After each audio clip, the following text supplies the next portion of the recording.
video, I'm going to talk about divergent plate boundaries. Remember, there's three different types of plate boundaries, and I'm going to talk about divergent, which is the first type of plate boundary. So I'm going to kind of sketch out and explain the plate boundary as I go through it. So divergent plate boundary, if you don't remember, to diverge means to move apart. So the arrows are going to be moving away from each other because it's a divergent plate boundary. So to sketch out a divergent plate boundary, all I'm going to do is draw the surface. So this is the surface of the ocean floor. Then you're going to have your oceanic crust, which is really thin, so this isn't really going to be to scale because it's hard to make it to scale. This is my oceanic crust. Then below that, I have my mantle lithosphere.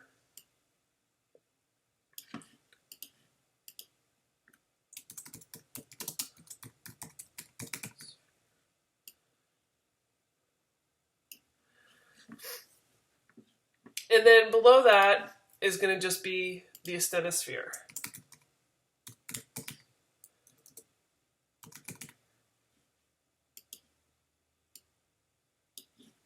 So everything below this is the asthenosphere. At the divergent plate boundary, the plates are moving apart from each other, so they are moving away from each other. What occurs is the asthenosphere begins to rise up towards the Earth's surface. So in a concept sketch, you would say that. So asthenosphere rises and melts. As it rises, it will begin to melt. So it's down here, it's actually not melted, it's just really hot. But as it rises up towards the Earth's surface, it actually melts. So you'd also put a label in here, because it's turned into magma, because that's what molten rock is. So the magma rises, and it actually, as it rises, it puts pressure on the oceanic crust, it thins the oceanic crust, and it cracks it and fractures it. And so the magma rises through the cracks and fractures.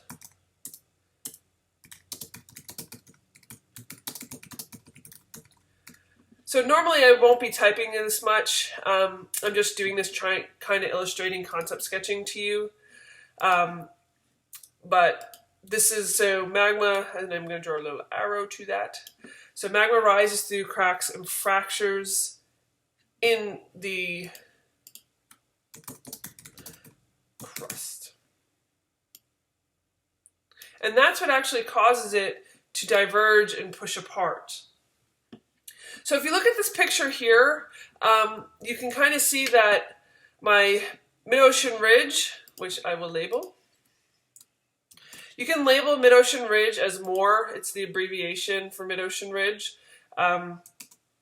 So you can just go MOR, that stands for mid-ocean ridge, and this is the mid-ocean ridge right here. Oh, and I moved it, sorry. The mid-ocean ridge also has something called a Rift Valley. So the Rift Valley is the low point in the mid-ocean ridge. So this area right here is the Rift Valley. It's a very narrow trough found in the mid-ocean ridge. It's formed because as you're thinning the crust, the blocks down drop and cause the valley to form. So also, as I was saying before, notice how the mid-ocean ridge is higher than the rest of the sea floor. The reason being, as the magma rises, or as the asthenosphere rises, it's hot. Hot things are less dense than cold things, so it rises towards the surface, and it's less dense. So as it's hot, it's less dense, that means it's more buoyant, therefore it rises up above the rest of the ocean floor. So your mid-ocean ridges are high points in the sea floor because they are hot and buoyant and less dense. So the second part I'm going to do in this little snippet is talking about how mid-ocean ridges form. So I'm going to actually just erase this sketch, and actually I'm going to leave it here and I'm going to start over here, so we're going to draw a little line around it. And I'm going to start down here.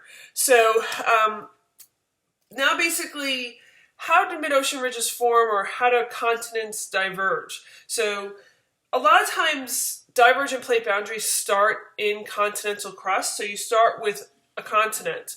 So what I'm going to do is just draw the beginning, the first stages. So remember, continental crust is thicker than oceanic crust. It's still not to scale though. So this would be our continental crust. Then below that, once again, you're going to have your mantle. I'm going to change my color. Your mantle lithosphere.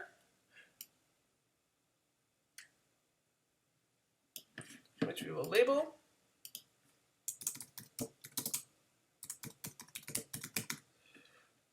Sphere. Over here. And then, which I didn't label up here, but both of these are the lithosphere, which I can spell, but I can't type. So that's the lithosphere. And the same thing down here, both of these are the lithosphere.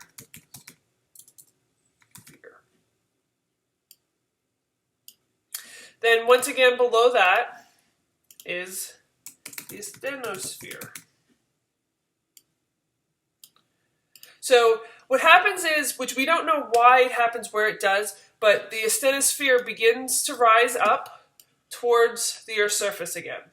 So once again, when you're sketching this out, you should include all these annotations that I'm talking about, but I'm not gonna, I'll put some of them in, but I'm not gonna put like all of them in. So the asthenosphere begins to rise towards the surface.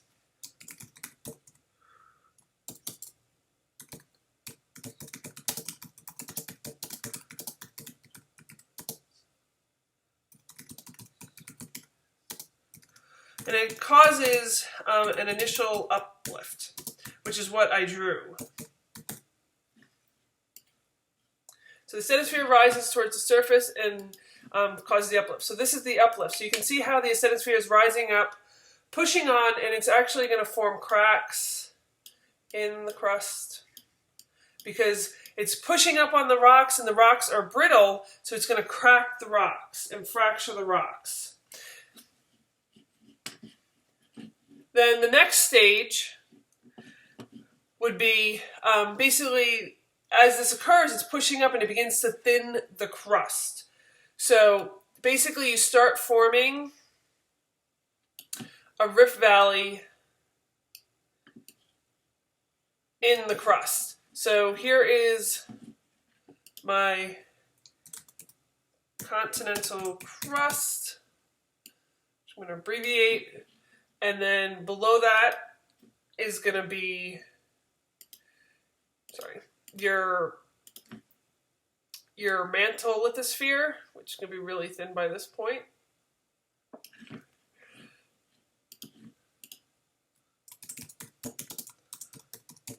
Sphere. And once again, both those together make the lithosphere. So both these together make the lithosphere, and then below that is the asthenosphere. Right there. Okay, so the asthenosphere is still rising up. It's melting because as it's rising, it melts, which, as I said before, we're going to talk about that later. You get cracks in here because of the uplifting. You get blocks that are down dropping. So basically, it's thinning and stretching the crust. Which I think I spelled stretching. Yes, I moved my T over, so let's put our T in the correct place. So this is thinning and stretching the crust. During this time, you will get lakes forming in here because you got low points is where water is going to accumulate. You're also going to get volcanoes forming because the magma is making it to the surface now, so it will erupt out onto the surface. So the East African Rift Valley is at this stage of formation.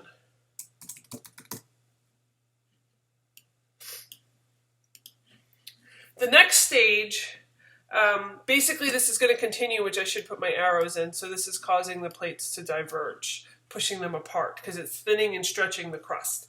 So the next stage, this is going to continue thinning and stretching the crust. Eventually you're going to run out of continental crust. And you're going to end up with a small amount of oceanic crust beginning to form, which I'm going to color in a different color for you guys. So over here, this is still continental crust in the blue, but the green is oceanic crust. This is actually basalt coming up.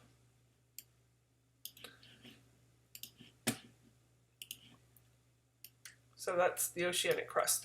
This is occurring because the asthenosphere is continuing to rise and push up and thin. So I'm going to draw the mantle lithosphere here. So here's our mantle lithosphere. And then, once again, below that is the asthenosphere. So the asthenosphere is already melted, it's already rising, so it's pushing up. And finally, the crust is thin so much that there's no continental crust left. So you start putting oceanic crust on the surface. Excuse me. At this point, you are low enough that you're going to be below sea level and water is going to come flooding in and you're going to have a shallow sea. So I just erased. Just undo that. No. This is going to be a shallow sea. The Red Sea is at that stage of formation. So then finally the last part of this would be basically the divergence is going to continue, and then you get a full-fledged ocean basin with two passive margins on either side. So that means that they're not tectonically active, they're not plate boundaries. And so what I'm doing here is just sketching it all out for you, and I'm going to label it for you. But this is the final stages of divergence, or continental divergence. So this is continental crust, right here. Then we have oceanic, which does not have a B, crust here. You have your mid-ocean ridge. Oops. You belong here. Mid-ocean ridge with your Rift Valley. Then you have your mantle lithosphere.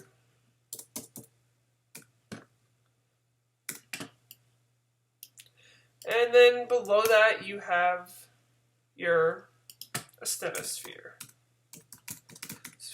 So this actually looks very similar to the first picture I drew, where you have your asthenosphere rising up towards the surface.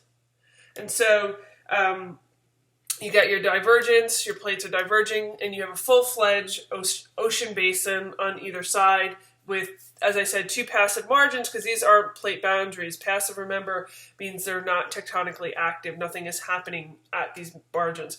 Over time, eventually, they may become convergent boundaries or transform boundaries, just depending on the different stresses of the ocean. So the Atlantic Ocean is a good example of a final stage continental rift.